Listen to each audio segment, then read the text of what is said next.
Hey folks, John here, Old Hickory Forge, coming at you from where the shop used to be. I'm filming this video without a microphone also, so if the audio kind of sucks, sorry, just turn it up I guess. But I wanted to make a quick video, mostly for those of you who only follow me on YouTube and don't have any other social media, who may not be tracking, to kind of explain what happened and what's been going on and plans for the future. As you may or may not know, here in Western North Carolina, we were impacted quite severely by Hurricane Helene a few months ago. The area where I live got it particularly bad. My home, along with my shop and most of my neighborhood, was completely destroyed. I was injured and I spent a couple of weeks in the hospital, but I'm going to be fine. But my fiance, Julie, who you met in the Viking Sword video, she was taken from us. I'm not going to go into too much detail about the disaster itself or the day it happened, just because I don't like talking about it any more than I absolutely have to. But I felt I owed it to you guys to keep you in the loop. So let's take a look around really quick. So like I said, this is where the shop was. All that's really left is the concrete pad. My family and I have been out here a few times picking through rubble, trying to find anything we could salvage. We found some of my old power tools, but there's no way any of them are any good anymore. Like, they were under 20 feet of water and mud. Where you see that stone walkway over there, that's where my house used to be. That little roof used to be my tool shed. In the background of a lot of my forging footage where I'm at the anvil, you can see my driveway where my car was parked and Julie's studio kind of off in the background. That's where all that used to be. My buddy Andrew, who you met in the Katana video, his house used to be over there. You know, I wanted to show you this because it's really difficult to kind of grasp the scope of the disaster until you see it. You know, and even on video, I don't think it does it justice. Like, until you see it in person and you know what it looked like before. Like, this used to be a neighborhood. And if I showed you before and after photos of what it looked like, you wouldn't believe me when I told you it was the same place. So this is just something I wanted to share with you guys to try to provide some context. I know a question some of you may have is, why didn't you evacuate? I even read some pretty abhorrent comments on that clip that went viral of me getting hauled across the water on Good Morning America, talking about how if you dumb hicks just would have left like you were told to. Well, let me give you some advice first and foremost. You know what I do when I don't know what the hell I'm talking about? I keep my mouth shut, and that saves me a lot of trouble in life. Also, if you're the kind of person who, whenever you see something horrible happening to someone, and your first instinct is to look for a way to assign blame to them, there is something profoundly broken deep in your soul that I just don't think can be fixed. And all I can say is that I'm going to pray for you. And that if you're stupid enough to come at me sideways with some crap like that in person, I hope you got good health insurance, because you're about to need it. I said all that to say this. There was no evacuation advisory. And even if there had been, we wouldn't have gotten it out here. This may be difficult for some of you city dwellers and suburbanites to grasp, but there are places in the world where there is absolutely no cell service. Out here, you know, you got Wi-Fi, and all you can really get is satellite. And if the power goes out, and it goes out, you're off the grid and on your own. Not only that, but nobody saw this coming. None of the experts, none of the leadership. They're calling this a once-in-a-thousand-year storm out here, because things like this don't happen in the mountains. You know, by the time hurricanes get far enough inland to affect us, they're usually no worse than a thunderstorm. This area that I lived in has never flooded before. Nothing like this has ever happened, and nobody saw it coming. Not only that, but the morning of the storm, we tried to leave.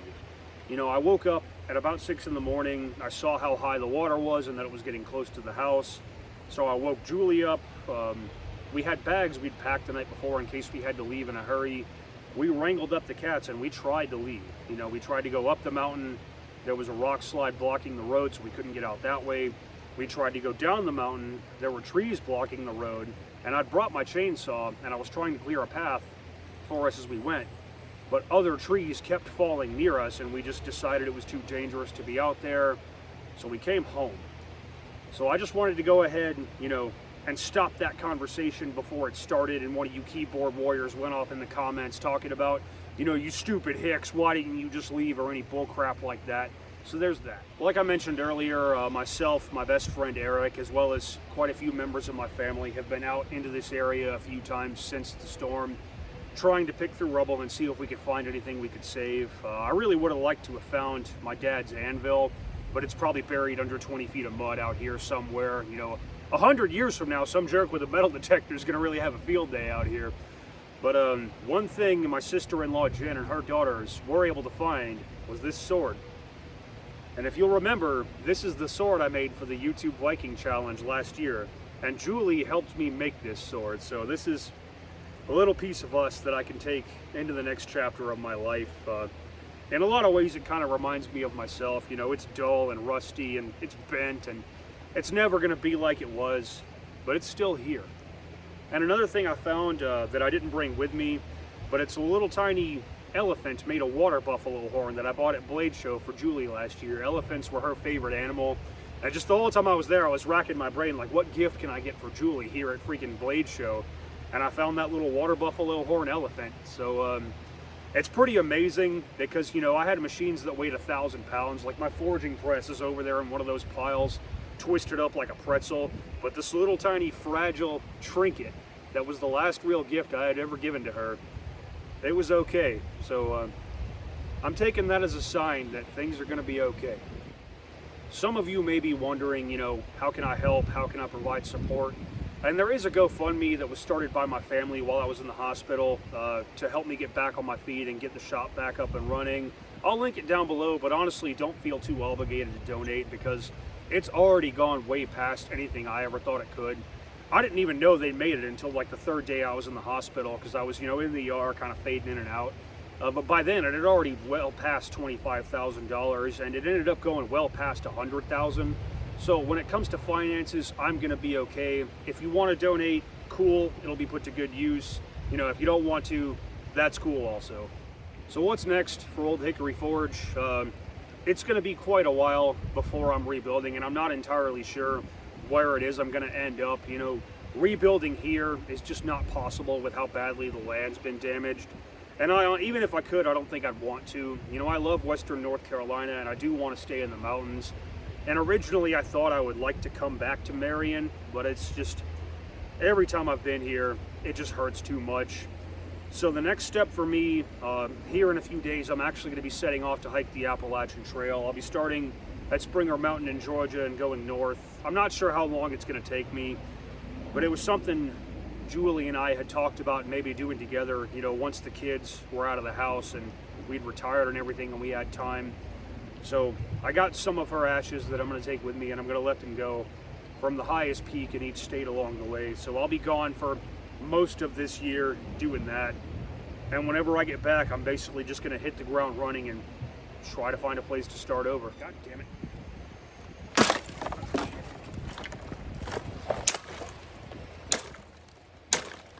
At a time like this, where I'm facing what I can only hope is the lowest point in my life that I'll ever have to deal with, it would be really easy to fall into bitterness and anger and depression and just hating the world and thinking, why me? Why her? Life isn't fair. Well, first of all, nobody said life was going to be fair. And whenever you're faced with any kind of adversity, be it big or small, you really only got two choices. You can quit or you can fight. And I'm choosing to fight. If you spend years fighting and clawing your way out of the trenches just to get kicked back to the bottom, what are you going to do? Stay there? Because I'm not. But it's important during these dark times to remember what we're grateful for and to count our blessings. From what the paramedics told us about the injuries she sustained, she went quickly. She did not suffer. It was as painless as could be, and for that, I'm thankful. That's all any of us can ask for. I'm thankful that we didn't have any children yet. We did want to have a family, and if she'd have been pregnant or if I'd have had a baby that I'd have lost along with her, I don't think I could have come back from that one. I'm thankful to be alive. The fact that I'm up and walking around is nothing short of a miracle. I'm thankful for my family. My mom and sister really hit the ground running when I was in the hospital, getting things replaced and, trying to help me get back on my feet. And I'm grateful for this community. Like I said earlier, the way the community rallied behind me I've never seen anything like it, and I hope it never has to happen again for anybody else.